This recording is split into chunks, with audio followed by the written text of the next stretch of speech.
So why the talk about RPE and revenue per employee and hiring people? Well, if you hire too fast, that can also be a problem for your business.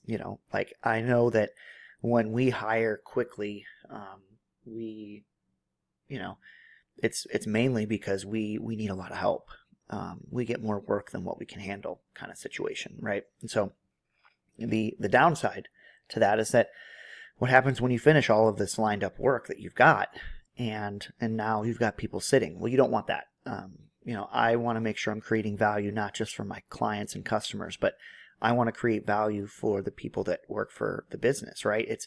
I want them to be able to get good hours. I want them to be able to have good pay. I want them to be able to take care of their family and be able to provide, and they just become, more, functional members of society if they're getting paid well and they have good hours, right? So make sure that you kind of manage things. You look how far you're booked out.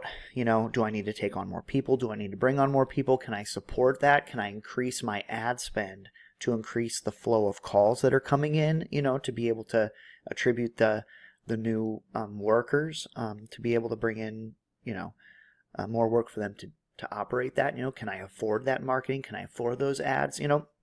These are things that you want to always consider before taking on more help. And I forget where I read this from, but there's this saying that goes with hiring people, and it's slow to hire, quick to fire, right? So if somebody's not working out, you got to make sure you test them out and say, hey, look, there's a interim period here that I got to work with you and see if you're the right fit, and if not, then we're just going to have to go separate ways. So keep that in mind when hiring people and operating in your business, is that you need to be on top of your game.